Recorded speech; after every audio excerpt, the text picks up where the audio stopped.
Olá pessoal, mais uma vez, mais uma aula, é a terceira aula sobre critério de estabilidade de Nyquist. Nessa aula eu vou finalizar o critério de estabilidade de Nyquist e resolver dois exemplos. Só para relembrar a aula passada, na aula passada eu deduzi para você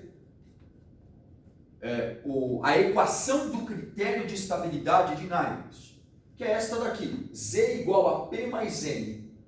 Como que nós chegamos aqui? Vamos lá.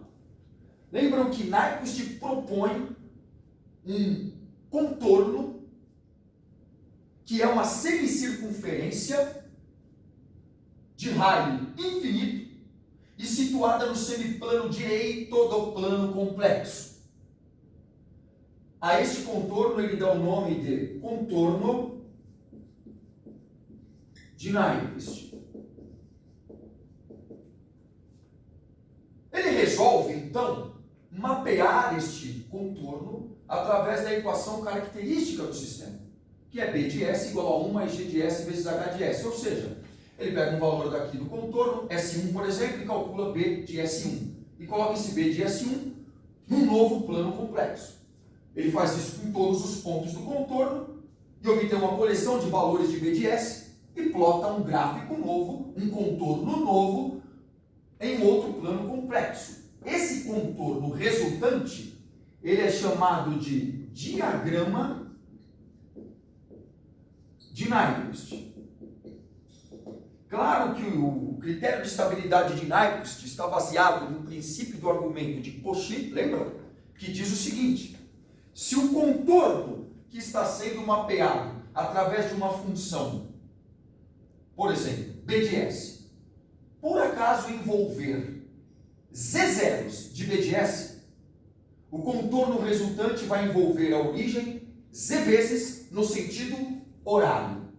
Se o contorno que se está mapeando através da função, por exemplo, B de S, envolver P polos de B de S, o contorno resultante vai envolver a origem P vezes no sentido anti-horário. Este é o princípio do argumento de Cauchy. Baseado nisso, ele tira as suas conclusões. Mas vocês lembram que antes nós estudamos B de S. Lembra que a gente concluiu, eu provei matematicamente, que os zeros de B de S são iguais aos polos de malha fechada? Estão lembrados disso? Zeros igual polos de malha fechada. Zeros de B de S. Só que os polos de B de S, iguais a polos de malha aberta. Eu escrevi pequeno aqui, mas eu já falei tudo isso na aula passada, na parte 2 desta teoria. Então, os zeros dessa equação característica são os polos de malha fechada, eu provei matematicamente. E os polos dessa equação característica são os polos de malha aberta do sistema. Claro que se eu tiver aqui Z zeros, aqui dentro desse contorno, se eu tiver Z zeros de B de S, Z zeros,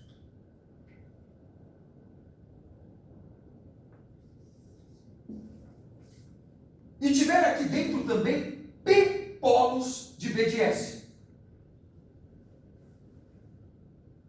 o contorno resultante vai envolver a origem N vezes, que é igual ao número de zeros de B de S que está aqui dentro, menos o número de polos de B de S que está aqui dentro. Quem defende isso é o princípio do argumento de Cauchy. Vou isolar o Z. Por que isolar o Z? Lembra? Z são zeros de B de S aqui dentro. E zeros de B de S são polos de malha fechada. Portanto, isolando Z, eu tenho Z igual a P mais N. Se Z é o número de polos de malha fechada dentro desse contorno de Nyquist, se o semiplano direito é o semiplano de instabilidade, para que o sistema seja estável através do critério de Nyquist, eu não devo ter nenhum polo de malha fechada no semiplano direito. Então, Z tem que ser zero. Então, estabilidade se z for igual a zero. Z igual a zero significa nenhum zero de BDS, ou seja, nenhum polo de malha fechada dentro do contorno de Nyquist, ou seja, no semiplano direito. Portanto, o sistema será estável. Bom, esta equação é a equação do critério de Nyquist. Como eu te falei, esse n é o número de vezes que o diagrama de Nyquist vai envolver a origem. Mas veja, se você isolar a equação característica, BDS igual a 1 mais G vezes H, você concorda comigo que G vezes H é a função de transferência em malha aberta do sistema? Então, BDS é a função de malha aberta deslocada de uma unidade. Vamos isolar G de S vezes H de S. Mas antes eu vou igualar, se você quiser achar os polos, as raízes desse polinômio, você iguala a zero. Vou isolar o G de S, que é a FTMA. Fica G de S vezes H de S igual a 1. Ora, qual que é a diferença entre você mapear o contorno de Nyquist através de 1 mais GH ou mapear o contorno de Nyquist através simplesmente de G vezes H? G vezes H é a função de transferência em malha aberta. Se você deslocar a FTMA de uma unidade, você obtém a equação característica do sistema. Então, se você mapeia o contorno de Nyquist através de 1 mais GH, o contorno resultante poderá ou não envolver a origem. 1 mais GH igual a zero. Agora, se você mapear este contorno de Nyquist através simplesmente de G vezes H, e aqui eu tenho que corrigir, G vezes H igual a menos 1, ok? Eu isolei o G vezes H, então fica G vezes H igual a menos 1. Se você mapear o contorno de Nyquist através de G vezes H, o contorno resultante poderá ou não envolver o ponto menos 1. Só que o formato do diagrama de Nyquist resultante vai ser o mesmo, tanto você mapeando através de BDS ou mapeando através de G vezes H. Mapeando através de G vezes H, o diagrama de Nyquist só vai ficar deslocado de uma unidade. Então, ao invés de você contar N é a quantidade de vezes que envolve a origem, N passa a ser a quantidade de vezes que envolve o ponto menos 1.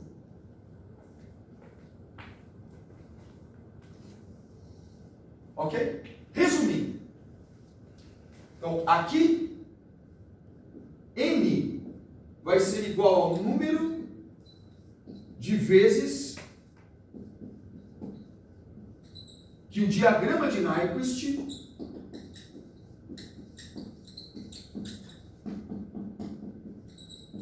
envolve o ponto menos 1. Isso é de suma importância. Fica muito mais fácil mapear o contorno de Nyquist através da função de transferência em malha aberta do que através da equação característica do sistema. Eu não preciso somar uma unidade. Fica muito mais simples. A única diferença é que o contorno resultante, que é o diagrama de Nyquist, vai ficar deslocado de uma unidade. Então, ao invés de eu contar quantas vezes o diagrama de Nyquist envolve a origem, mapeando através de G vezes H, eu conto quantas vezes o diagrama de Nyquist envolve o ponto menos 1. Finalizando, eu não vou escrever mais, porque isso está tudo escrito no material que eu deixei no Moodle sobre a teoria de critérios de Nyquist. Nyquist vai além. Ao invés de mapear o contorno de Nyquist através de 1 mais GH, vamos mapear o contorno de Nyquist através de G vezes H, que é a função de transferência em malha aberta. Portanto, o critério de estabilidade de Nyquist obtém informação de estabilidade do sistema a partir da sua função de transferência em malha aberta, Se o sistema é em malha fechada, o critério de Nyquist consegue obter informação de estabilidade do sistema a partir de informações da função de transferência em malha aberta.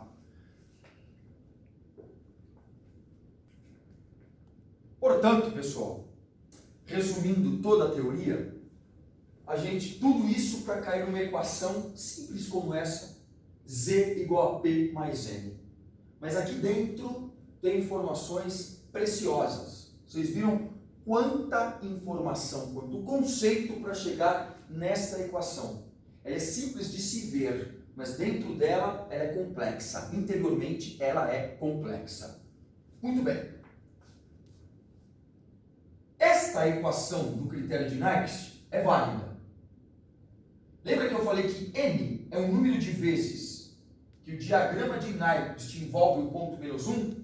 Aí você deve estar pensando, N não é o número de vezes que o diagrama de Nyquist envolve a origem? É, desde que você o mapeie através de 1 mais GH. Só que nós vamos mapear o contorno através de G vezes H, função de transferência em malha aberta. Então o contorno resultante vai ou não envolver o ponto menos 1. Portanto, N passa a ser agora o número de vezes que o diagrama de Nyquist envolve o ponto menos 1. Já que é envolvimento, esse envolvimento pode ser no horário ou pode ser no sentido anti-horário. Esta equação é válida se nós adotarmos a seguinte convenção.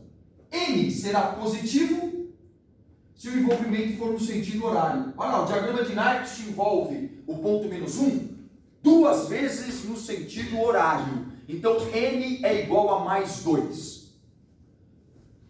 E N será negativo se o envolvimento for no sentido anti-horário. Se o diagrama de Nyquist envolver uma vez o ponto menos 1 no sentido anti-horário, N será igual a menos 1. Esta convenção adotada permite que você utilize esta equação do critério. Z igual a P mais N. Agora, se você adotar uma convenção contrária, por exemplo, o diagrama de Nyquist, se envolver o ponto menos 1 no sentido anti-horário, eu vou adotar como mais N. Se for no horário, eu vou adotar o número de envolvimentos igual a menos N. Então a equação do critério fica modificada e reescrita da seguinte forma. Z igual a P menos N. Sabe por que eu estou fazendo isso? Porque é comum você encontrar em literaturas diferentes uma equação do critério de Nyquist dada por Z igual a P menos N. E no outro livro está Z igual a P mais N. Quem está errado? Ninguém está errado. Todos estão certos. Porque esta equação está correta, desde que essa convenção seja adotada. E esta equação está correta, desde que essa convenção seja adotada. Qual que você deseja? Esta convenção ou esta? Eu, particularmente, vou adotar esta convenção. Mas se você quiser adotar esta, sem problema nenhum. A partir de agora, então, eu terminei a teoria do critério de estabilidade de Nyquist. Lembrando que nós não vamos esboçar analiticamente o diagrama de Nyquist, porque isso é um trabalho computacional, dá para fazer analiticamente e chegar numa boa aproximação do diagrama de Nyquist. Mas nós não vamos fazer isso na aula. Portanto, nesse próximo exemplo que eu vou resolver, nos dois próximos eu forneço o diagrama de Nyquist. Nós vamos fazer as devidas análises, ok?